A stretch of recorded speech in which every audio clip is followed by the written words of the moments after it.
할렐루야. 이 시간 영과 진리로 충만하게 예배를 드릴 때 하나님께서 우리 모든 사람들, 온라인을 통해서 예배를 드리는 모든 분들에게도 찾아와 주시고 하나님을 만나는 은혜가 있기를 주의 이름으로 축원합니다. 사마리아 여인, 그가 우물을 찾았을 때 그는 그날 자신이 누구를 만나게 될지 전혀 상상하지 못했습니다. 그저 얼굴 보기 불편한 동네 사람들 피하고자 빨리 날이 좀 해가 좀 뜨거워졌으면 좋겠다 하는 마음밖에 없었어요. 그러니 그 마음이 얼마나 상할 대로 상한 마음이었겠습니까? 그렇게 예수님을 알지도 못하고 예수님에 대한 지식도 없고 찾을 힘도 없는 그에게 예수님이 먼저 가서 기다리시고 그를 만나 주신 것입니다. 그리고 그에게 가장 필요한 것을 주신다고 약속을 하셨습니다. 하나님의 선물을 주신다고 하셨죠. 생수라고 하셨습니다. 내가 주는 물을 마시는 자는 영원히 목마르지 아니하리니 내가 주는 물은 그 속에서 영생하도록 솟아나는 샘물이 되리라. 예수님은 이 여인을 정확하게 진단하셨어요. 그에게 무엇이 필요한가? 여러분, 우리도 마찬가지입니다. 그에게만 있는 그 목마름이 아닙니다. 모든 인생 속에 있는 그 목마름을 주님이 아신다는 것입니다. 전도서 1장 8절 보니까 눈은 보아도 족함이 없고 귀는 들어도 가득 차지 아니하도다. 하나님이 만드신 사람, 그 눈이 여러분 어딜 가면 만족할 수 있겠습니까? 사람들이 아름답다, 참 기가 막히다, 참 화려하다, 그것을 보아도 우리는 만족할 수가 없는 사람들인 것입니다. 언제까지요? 하나님의 영광을 보기 전까지, 하나님이 만드신 새 하늘과 새 땅을 보기 전까지, 하나님이 우리 눈에서 흐르는 모든 눈물을 닦아주실 때 그 하나님의 얼굴을 보기 전까지 우리는 목마를 수밖에 없고 허탄할 수밖에 없는 그런 존재라는 것입니다. 왜냐하면 우리를 다 하나님이 만드셨기 때문에. 우리가 어떤 소식을 들으면 기뻐할 수가 있겠습니까? 세상의 그 어떤 소식은 잠깐은 기쁘게 만들지만 곧 이내 허무하게 만들고 우리를 실망하게 만드는 그런 소식들이 너무나도 많이 있어요. 오직 생명의 말씀으로 모든 죽은 자들을 살아나게 하시는 우리 구주 예수님의 사랑의 음성을 듣기 전까지는 우리의 귀는 가득 차지 않고 기쁨을 얻을 수가 없는 것입니다. 아무리 돈이 많아도, 아무리 내 지식이 산같이 쌓아져 있어도, 그리고 그 산봉우리 같이 높은 곳에 내가 올라가 있어도 우리 인생은 허탄할 수밖에 없고 두려울 수밖에 없고 피곤할 수밖에 없는 그런 인생인 것을 주님이 아십니다. 그래서 주님이 주시는 영생하도록 솟아나는 샘물은 우리 모두에게 다 필요한 것이고 우리에게 약속해 주신 것입니다. 여러분, 샘물이 무엇입니까? 샘물은 끊임없이 콸콸콸 솟아나는 물이에요. 마르지 않는 물, 고이지 않는 물. 그런데 생수라고 하셨습니다. 생수는 살아있는 물, 살리는 물을 말씀하는 것입니다. 곧 믿는 자에게 부어주시는 성령의 은혜를 가리키는 것이에요. 우리 모든 사람이 받아 마시고 하나님을 예배할 수 있도록 샘솟게 하시는 그 샘물을 주님께서 주신다고 약속을 해 주신 것입니다. 니고데모에게도 물과 성령으로 거듭나지 아니하면 하나님의 나라를 볼 수 없느니라, 그렇게 말씀하셨죠. 물과 성령을 항상 연결시켜서 주님은 가르쳐 주십니다. 물과 성령, 물과 생명, 이런 무슨 관계가 있겠습니까? 하나님 말씀의 약속에 우리는 그것을 찾아볼 수가 있습니다. 에스겔 36장 25절 보면 맑은 물을 너희에게 뿌려서 너희를 정결하게 하되. 그런 기억나시죠? 곧 너희 모든 더러운 것에서와 모든 우상 숭배에서 너희를 정결하게 할 것이며 또 새 영을 너희 속에 두어. 이렇게 말씀하셨어요. 우리 속에 성령을 물같이 부어주심으로 우리 속에 있었던 모든 더러운 것들을 다 씻어주시고 우상들을 다 제거해 주셔서 하나님이 거하시는 성전으로 새롭게 만들어 주시겠다는 것입니다. 예수 그리스도를 통해서 그 일을 이루신다는 것이에요. 얼마나 놀라운 약속입니까? 이 약속을 바울이 정확하게 이해를 했어요. 그래서 디도서 3장 5절에 이렇게 말씀합니다. 읽겠습니다. 우리를 구원하시되 우리가 행한 바 의로운 행위로 말미암지 아니하고 오직 그의 긍휼하심을 따라 중생의 씻음과 성령의 새롭게 하심으로 하셨나니. 아멘. 우리를 구원하시되 그랬어요. 여러분, 우리가 어떻게 구원받습니까? 우리가 행한 바 의로운 행위로 말미암지 아니하고예요. 어떤 사람도 그의 행함의 의를 가지고서는 하나님을 만족시킬 수가 없다는 것입니다. 니고데모처럼 철저한 율법의 순종과 그의 흠없는 사람들에게 동경받는 그런 인생을 살았다 할지라도 구원에 있어서는 이 사마리아 여인과 별반 차이가 없다 하는 것입니다. 오직 그랬어요. 다른 길이 없다. 그의 긍휼하심을 따라 예수 그리스도 안에 있는 풍성한 하나님의 사랑과 하나님의 자비하심과 하나님의 긍휼하심으로 우리를 중생케 하시고 거듭나게 하셨다는 것입니다. 하나님의 긍휼하심으로 우리를 품어주셨다는 것이에요. 중생이란 말은 거듭났다는 말인데 같은 말이죠. 근데 중생의 씻음과 되어 있어요. 거듭나는 것은 씻김을 받는 것입니다. 씻음은 목욕하다 이런 뜻을 갖고 있는 단어입니다. 여러분, 갓난아이가 목욕하는 것을 상상해 보시면 잘 이해할 수 있습니다.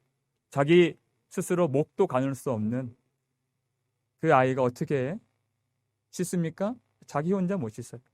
엄마가 그를 안고 그를 옆구리에 끼고 그를 씻겨주는 거예요.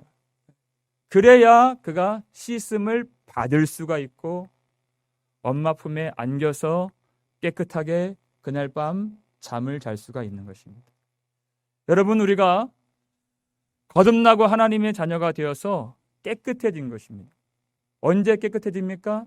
하나님 나라 가서 깨끗해지는 것이 아니라 이 땅에서 성령으로 새롭게 하심을 받은 것입니다.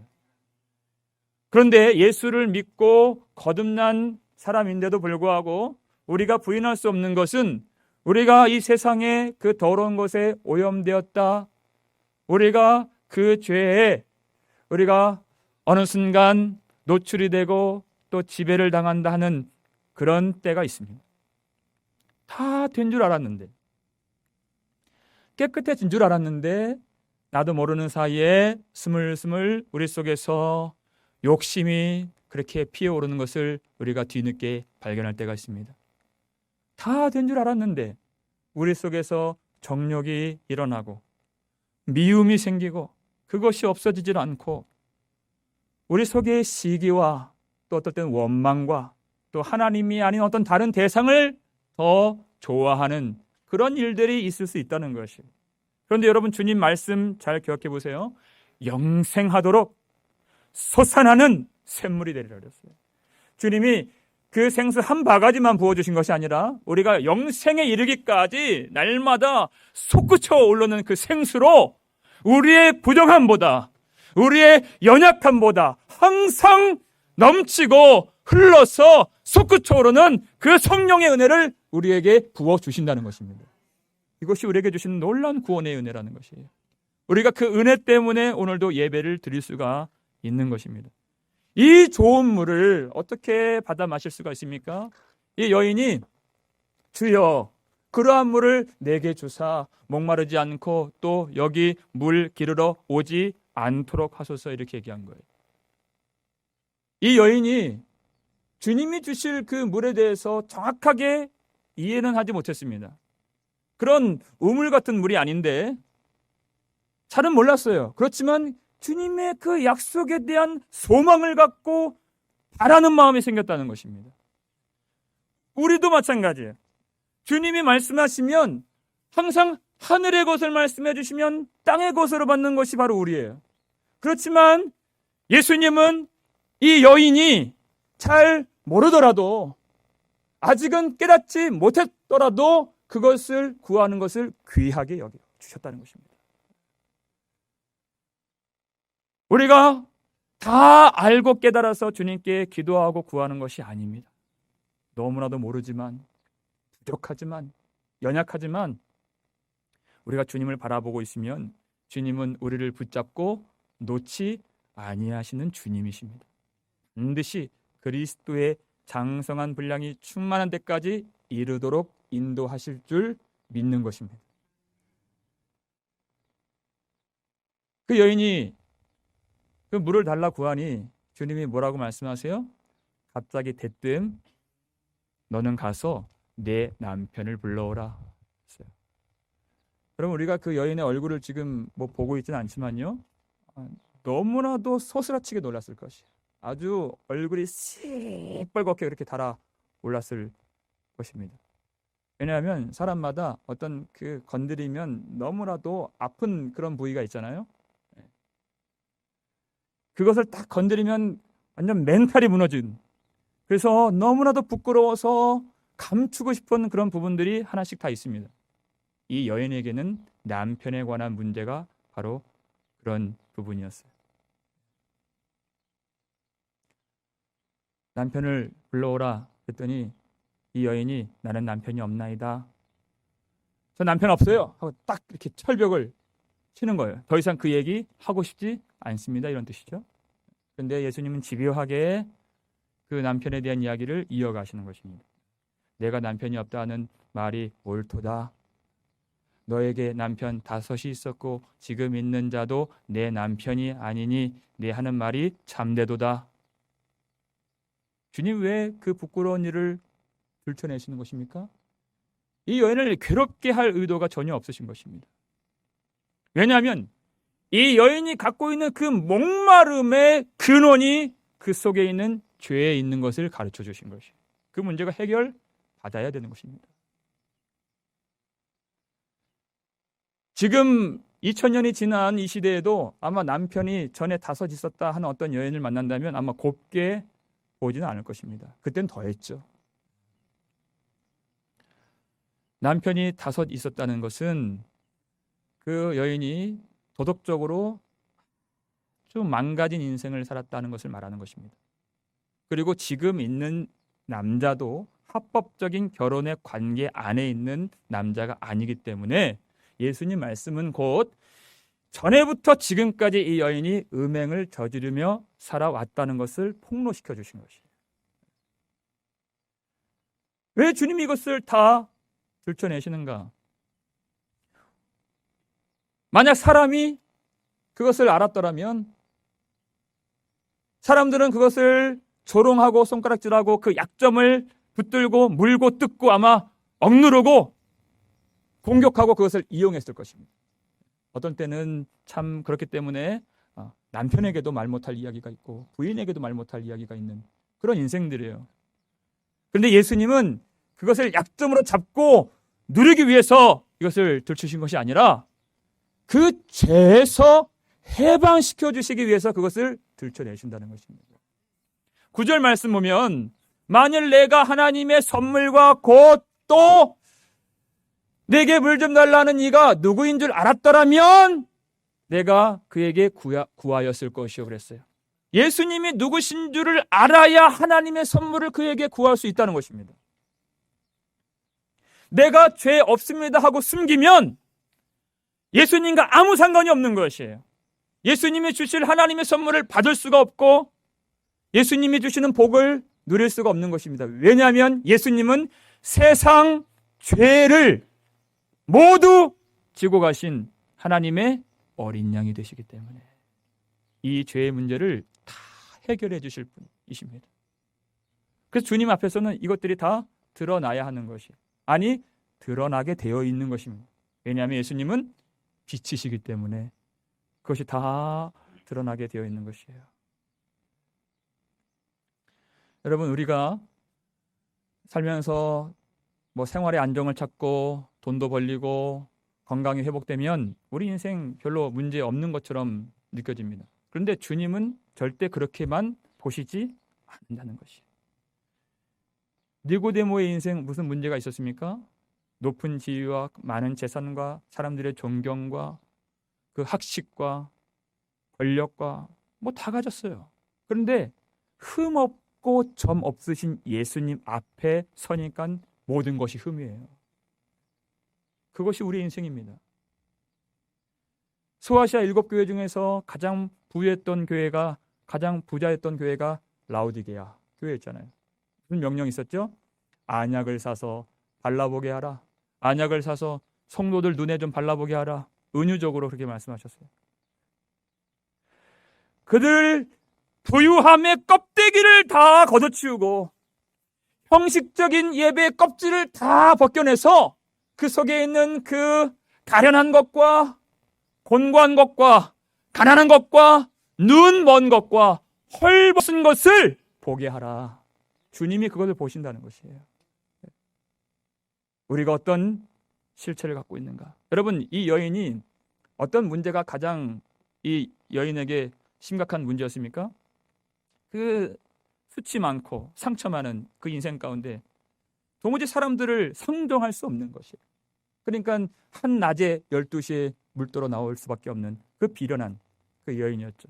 그런데 예수님은 이 짧은 대화로서 이 여인의 문제는 사람들과의 상종 못하는 문제가 아니고 과연 이 여인이 하나님과 상종할 수 있는가? 하나님과 대면할 수 있는가? 하나님을 볼 수 있는가? 그 문제로 옮겨가신 것이에요. 그러니까 이 여인이 뭐라고 대답해요?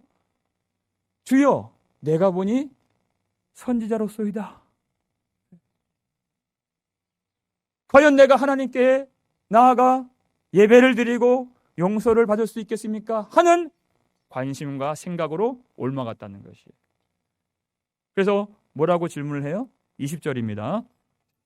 본문 20절 함께 읽겠습니다. 우리 조상들은 이 산에서 예배하였는데 당신들의 말은 예배할 곳이 예루살렘에 있다 하더이다. 이렇게 얘기했어요. 이제 하나님 앞에 나아가 내가 용서를 받고 내가 예배자로 서야 할 터인데, 너무나도 중요한, 그리고 오랫동안 역사 가운데에서 아주 첨예하게 유대인과 사마리아 사람들 간의 그 대립각을 세웠던 이 종교적 이 문제가 있었습니다.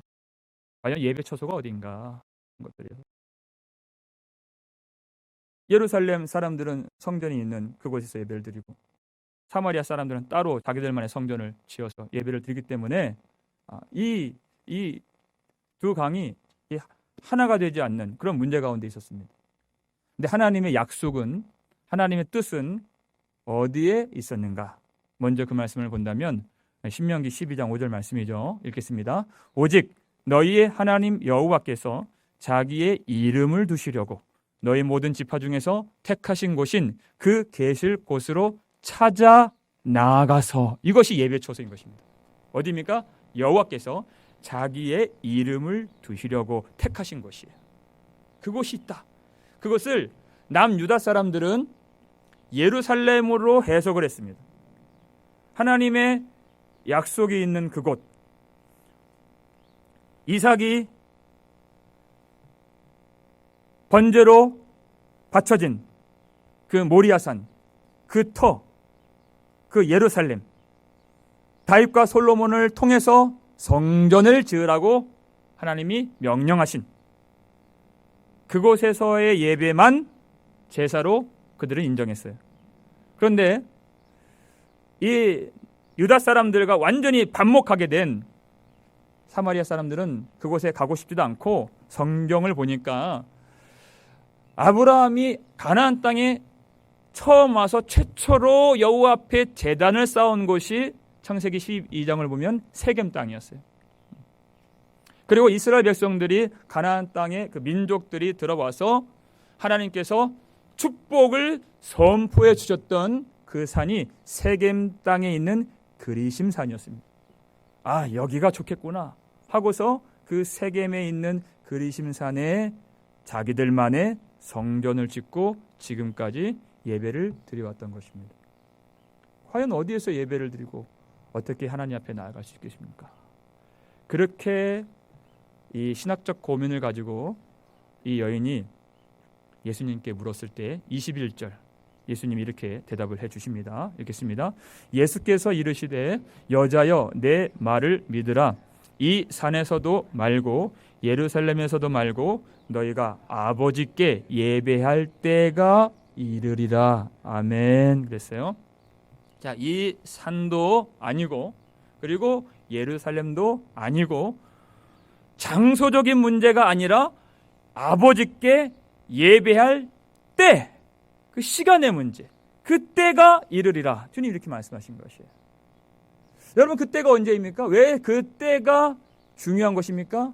예수님께서 나무에 들리시고 그리고 부활 승천하셔서 높임을 받으시는 그때, 그리고 약속하신 성령을 우리에게 부어 주심으로 예수님께서 우리 안에 거하셔서 우리 안에 성전 되신 예수님 안에서 이제 예루살렘의 그 건물된 성전은 이제 철폐되고 우리가 예수님 안에서 하나님의 아들의 자격과 아들의 신분을 가지고 아버지 앞에서 넘치는 사랑과 자비와 은혜와 그 모든 풍성한 긍휼하심을 받을 수 있게 된 것입니다. 하나님의 거룩한 예배자가 어디에서 이루어집니까? 우리의 은혜 장막 되시고 참 성전 되시는 예수 그리스도 안에 머무를 때 우리가 예배자가 될 수 있다 하는 그 약속을 주신 것이에요. 그러니까 스데반도 사도행전 7장 48절에서 지극히 높으신 이는 손으로 지은 곳에 거하지 아니하시나니. 하나님 뭐라고 말씀하셨습니까? 하늘은 나의 보좌요 땅은 나의 발판이니 너희가 나를 위하여 무슨 집을 지으랴 이렇게 말씀하셨어요. 그 크신 하나님, 위대하신 하나님, 광대하신 하나님, 그 하나님을 사람이 만든 어떤 공간과 장소에 매이시게 할 수 없다. 그렇게 크신 하나님의 자유가 선포되었을 때 우리의 예배의 자유도 선포가 된 것입니다. 여기서 중요한 것은 하나님이 우리에게 자유를 선포해 주신다는 것은 사람들이 항상 그 대목에서 오해하고 실족한다는 것이에요. 그것을 내가 내 마음대로 하는 자유로 그렇게 곡해를 하고 오해를 할 때가 많다는 것입니다. 그래서 22절 말씀이 우리에게 중요합니다. 22절 말씀 함께 읽겠습니다.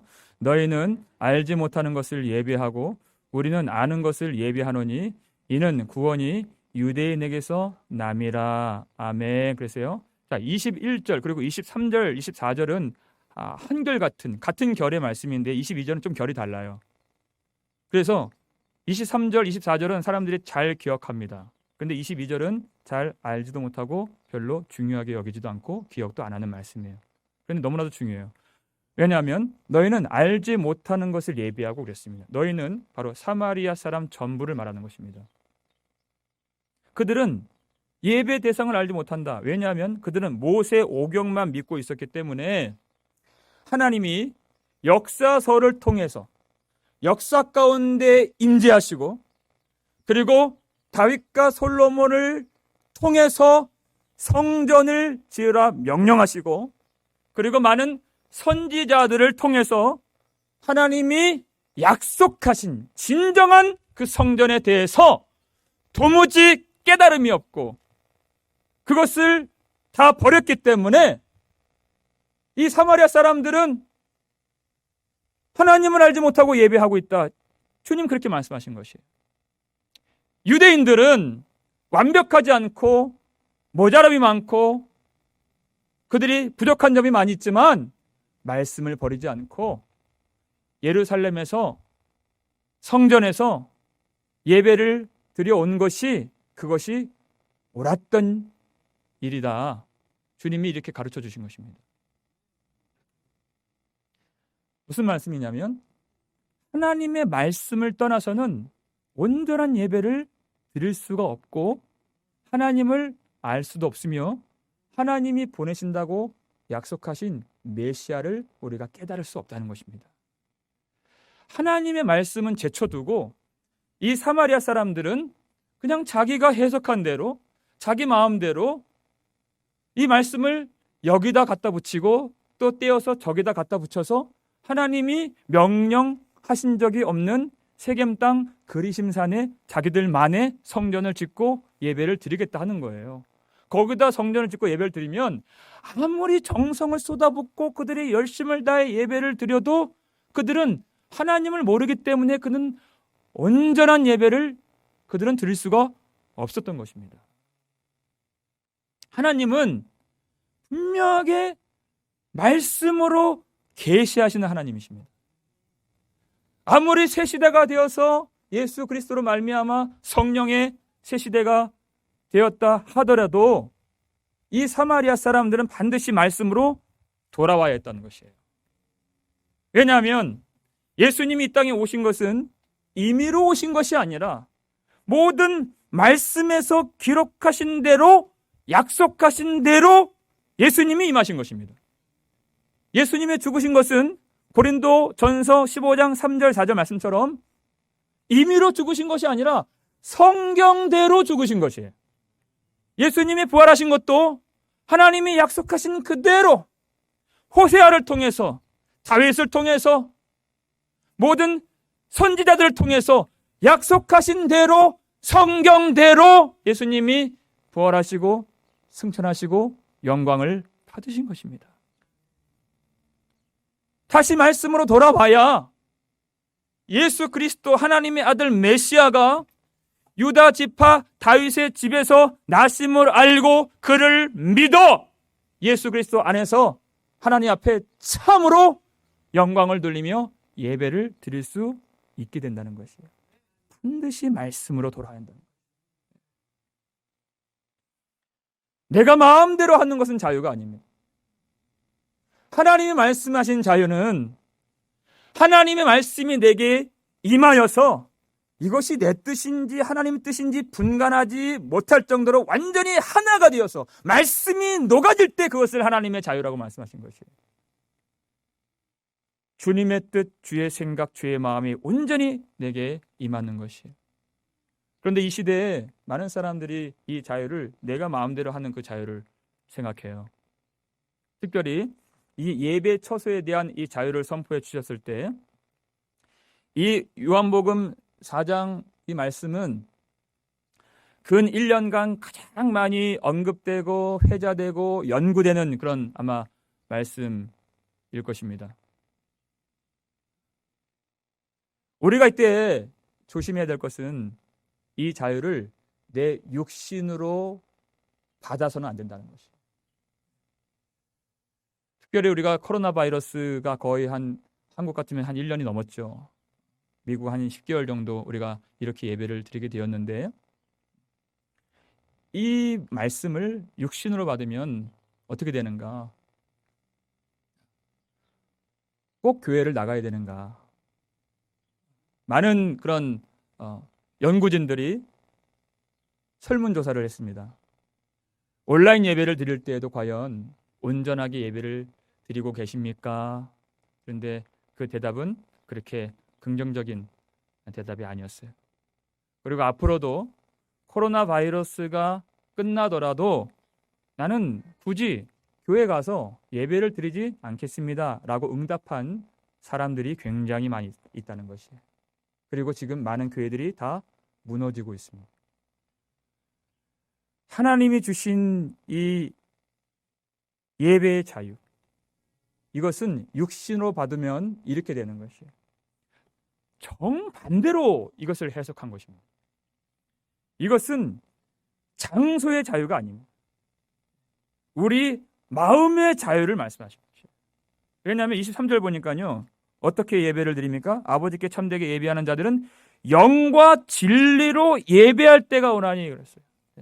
이 전과는 전혀 다른 새 시대가 오는데 영과 진리로 예배할 때가 온다 그랬어요. 옛날 개역 성경을 보면 신령과 진정으로 이렇게 되어 있죠. 그러니까 우리가 조금 유심히 살피지 않으면 그것이 우리 예배의 어떤 마음 자세 정도로만 이해할 때가 있습니다. 신령하고 경건하고 또 진실되고 진정한 마음이 담긴 뭐 그렇게 해석을 해도 크게 벗어나진 않지만 조금 더 정확하게 본다면 영과 진리로 개역 개정은 이렇게 되어 있죠. 여기서 영은 주님께서 지금까지 약속해 주신 그 생수 성령을 말씀하신 것입니다. 그리고 물과 성령으로 거듭나지 아니하면 이 말씀처럼 이것이 그 두 가지를 말씀한 것이 아니라고 했죠. 물 곧 성령이었어요. 마찬가지로 여기서도 영, 성령, 곧 진리 이렇게 말씀한 것입니다. 진리의 성령, 우리의 진리가 되시는 예수 그리스도의 영으로 말미암아 우리가 참되게 예배할 수 있다는 것이에요. 이전에 무지했던 그대로 육신에 머물러 있던 그대로 그렇게 예배하는 초라하고 누추한 예배가 아니라는 것입니다. 우리가 이 말씀을 조금 더 이해할 수 있도록 도와주는 아주 짧은 그 구절을 제가 선택했습니다. 고린도후서 5장 14절을 보면 제가 이 부분만 좀 강조하기 위해서 좀 잘랐는데요. 우리 함께 읽어보겠습니다. 그리스도의 사랑이 우리를 강건하시는도다. 다시 한번 그리스도의 사랑이 우리를 강건하시는도다. 아멘. 그랬어요. 자, 여러분 강건하시는도다 이 말 무슨 뜻입니까? 애워싸다, 둘러싸다, 사로잡다 이런 뜻이에요. 무엇으로요? 그리스도의 사랑이 우리를 완전히 사로잡고 있는 것이에요. 그리스도의 사랑이 우리를 끌고 가는도다 이런 뜻이에요. 그리스도의 사랑이 우리를 완전히 장악하고 지배하는도다 이런 뜻이에요. 여러분 그리스도의 사랑이 완전히 우리를 장악하니까요. 사도 바울이 어떻게 산다고 고백을 합니까? 도무지 이전처럼 살 수 없다고 고백을 하는 것이에요. 이 사랑이 어떤 사랑입니까? 나를 위하여 십자가에서 죽으시고 그리고 부활하신 예수 그리스도. 그 주님의 사랑이 우리 가운데 밀려오고 샘솟고 넘쳐 흐르니까 도무지 예전처럼 살 수가 없어서 자기는 그리스도와 함께 십자가에 못 박혔다고 고백하는 거예요.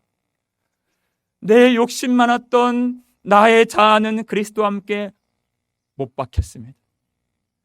음란했던 내 자아는 예수 그리스도와 함께 이미 죽었습니다. 그렇게 시기하고 질투하는 옛 자아는 이미 다 죽었습니다. 그렇게 원망했던, 은밀하게 하나님 말고 다른 것을 좋아했던 그런 내 자아는 다 이미 지나갔습니다.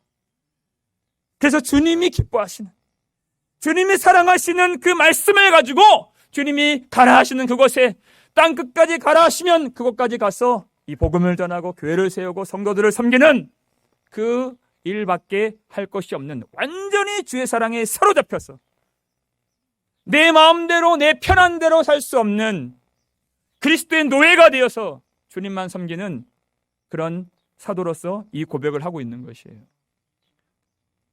도무지 내 뜻대로, 내가 하고 싶은 대로, 내가 가고 싶은 대로 살 수가 없습니다. 완전히 성령의 메인바 되어서 그리스도의 사랑에 완전히 이끌린 바 되어서 그렇게 살게 되고 그렇게 예배를 드리게 되는 것이에요.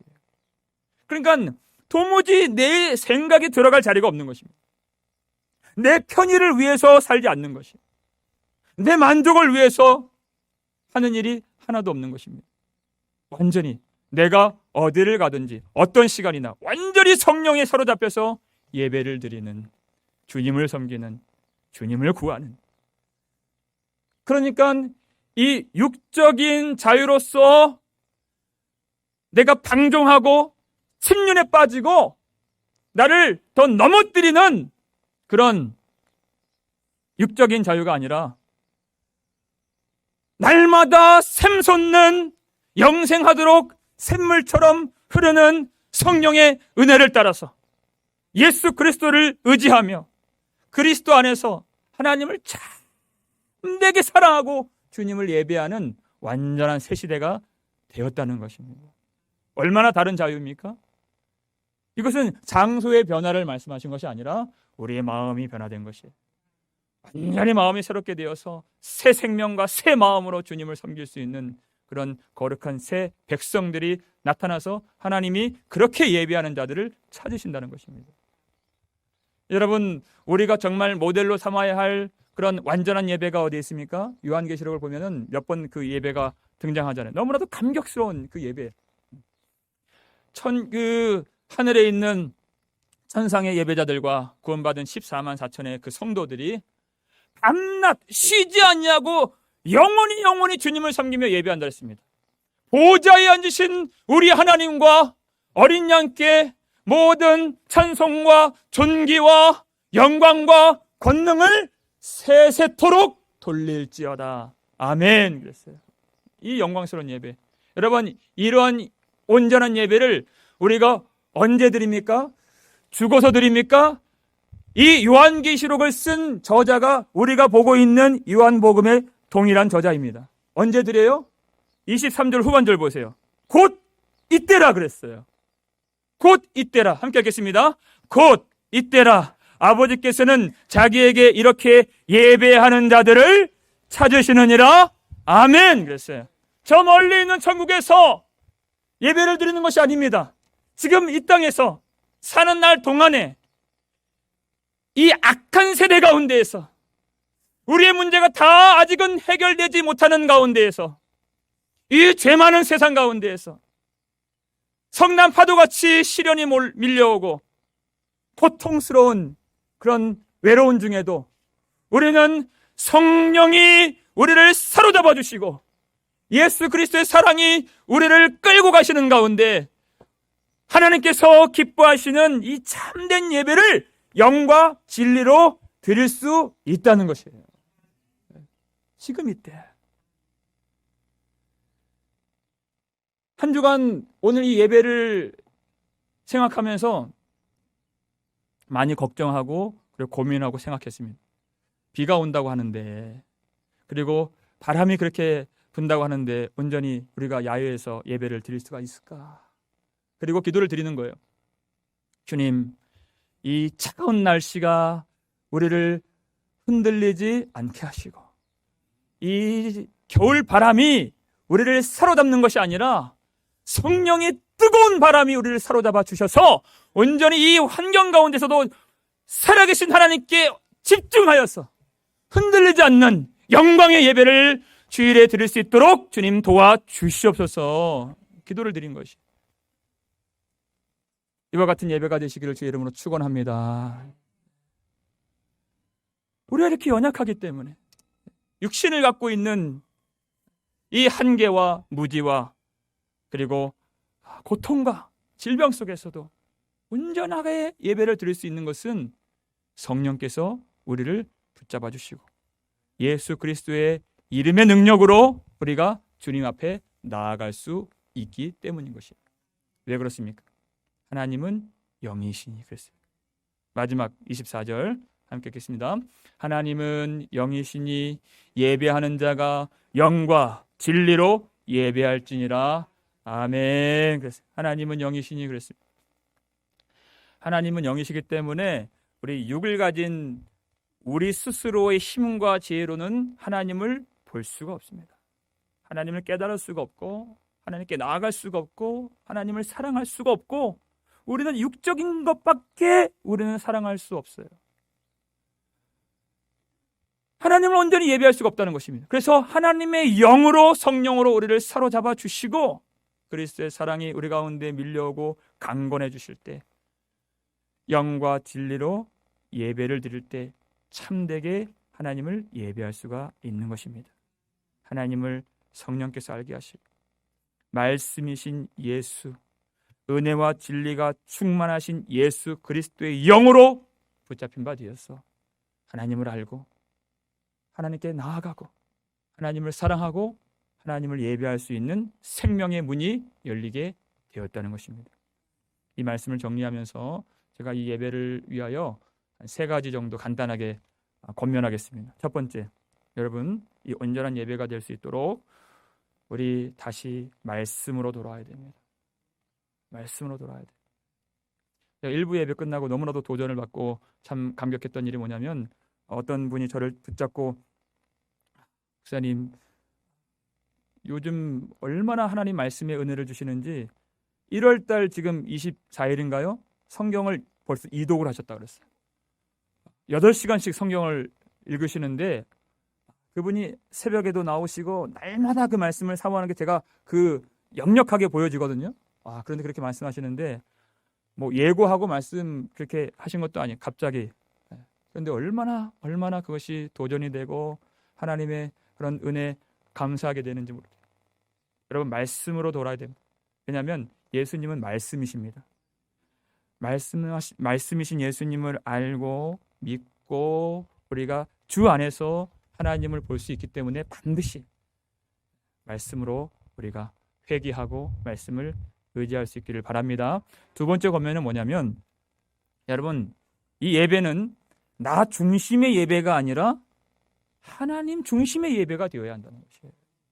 이 예배는 나의 편의와 나의 안위와 나의 만족을 위한 예배가 되어서는 절대 안 됩니다. 하나님 만날 수가 없어요. 오직 살아계신 하나님께 영광을 돌릴 수 있는 예배, 하나님이 기뻐하시는 예배, 내가 드려지는 그 예배를 우리가 드릴 때 하나님을 경험하고 만날 수가 있는 것입니다. 마지막 세 번째 권면입니다. 여러분 우리의 예배는 모든 삶 속에서, 모든 생활 속에서 드리는 예배가 되어야 하는 것이에요. 모든 삶 속에서 성령에 사로잡혀서, 여러분 성령께서 싫어하시는 일들이 있다면 다 버리시길 바랍니다. 여러분 마음 가운데 미움이 있습니까? 미움을 버리셔야 됩니다. 마음 가운데 여러분 정욕이 있습니까? 욕심이 있습니까? 그것을 버리시길 바랍니다.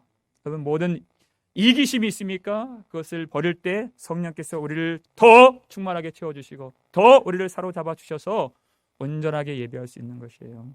그래서 만나는 모든 사람들을 사랑하시길 바랍니다. 그리고 모든 시간에 여러분 기뻐하시길 바랍니다.